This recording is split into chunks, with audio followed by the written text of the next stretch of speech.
सत्यप्रिय दलित शोषित प्रवासी समाज पार्टी से तारीख 8/7/2025 अंततः उत्तर प्रदेश हाईकोर्ट ने प्राइमरी स्कूल जो है, प्राथमिक स्कूल, उनके विलय के खिलाफ जो याचिकाएं थी उनको निरस्त कर दिया। अर्थात अब विलय बिल्कुल निश्चित हो गया। आप जानते हैं, हम जानते हैं, सरकार जो है ऐसे प्राइमरी स्कूल बच्चों के जहाँ 50 से कम बच्चे हैं उनको दूसरे स्कूलों में मर्ज कर रही है।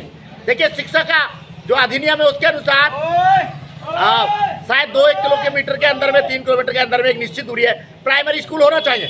यानी इस नियम से आप वो नियम टूट जाएगा इस आदेश से हाईकोर्ट के। वैसे की समस्या का हम अगर पहलुओं पर गौर करें, समाधान क्या है, समस्या क्या है। देखिए, समस्या सिर्फ 2 बिंदु है समस्या के। पहला, जब आज की तारीख में सब पे, आम जनता पे पैसा है तो वो आपके सुविधाहीन स्कूलों में क्यों जाएगा, बच्चों को पढ़ाने क्यों भेजेगा। चमकती अट्टालिकाएं हैं प्राइवेट स्कूलों की, बच्चे ड्रेसों में खिलखिला रहे हैं, बड़े बड़े खेल के मैदान हैं, लैब है, कंप्यूटर है, बच्चों को प्राइवेट सेक्टर में सब दे रहा है प्राइवेट सेक्टर पढ़ने के लिए। आपके पास इनमें से कुछ भी नहीं है तो क्यों भेजेगा आपको, आपके बच्चे, अपने बच्चों को कोई आपके सुविधाहीन स्कूल में। दूसरी पहलू बात ये, हम जानते हैं अंग्रेजी भाषा का एक ऐसा आकर्षण है इस देश में, स्कूल पे कुछ है या नहीं है, कोई सुविधा है, शिक्षक, योग्य शिक्षक है या नहीं है, लेकिन उसने इंग्लिश माध्यम लिख दिया, बच्चे पढ़ने वहाँ जाएंगे। जबकि हम जानते हैं समाधान ये है, त्रिभाषा, नई भाषा नीति में त्रिभाषा, उसमें कि 5 साल तक बच्चा, 12 साल तक 5वीं क्लास तक अपनी मातृभाषा में पढ़ेगा।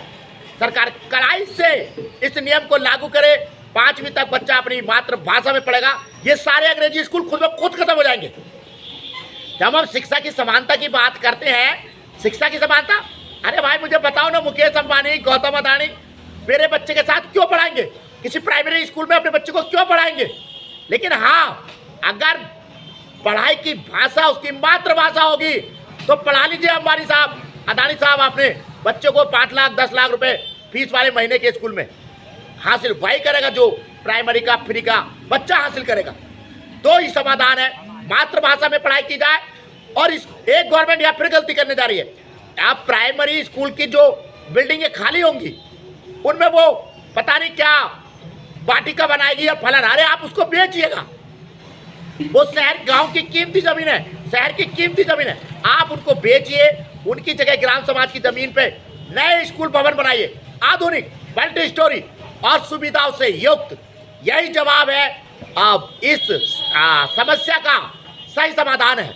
दोस्तों, शीर्षासन धरना आप जानते हैं लगातार जारी है। जनहित याचिकाओं के लिए मैं एक बार फिर दोहरा दूं, जनहित याचिका स्कूली शिक्षा में जाति सूचक शब्दों में कड़ाई से रोक, अम्बेडकर जी को आधिकारिक राष्ट्रपिता घोषित किया जाए, गौतम अदानी, मुकेश अंबानी और रतन टाटा जी को भारत रत्न दिया जाए। यूट्यूब चैनल आप जानते हैं सत्यप्रिय सक्सेना के नाम से, लगता है बढ़ाइएगा, सब्सक्राइब कीजिएगा। बात वही है, मैंने पहले भी कहा, एक चीज और भी है, सरकार हर, चाहे मुकेश अंबानी चाहे गौतम अदानी, अपने बच्चे को अगर डॉक्टर बनाएंगे, इंजीनियर पढ़ाएंगे तो सरकारी स्कूल में पढ़ाएंगे। एक तथ्य है, अगर आप उच्च शिक्षा में सुविधाएं दे सकते तो प्राइमरी में क्यों नहीं दे सकते। हाल हमने बताया, पुरानी बिल्डिंग को बेचो, नई बिल्डिंग खरीदो, बनाओ, विस्तार करके और हिंदी माध्यम में पढ़ाओ। सबको मातृभाषा में पढ़ाने के लिए विवश कीजिए, प्राइवेट को भी चाहे।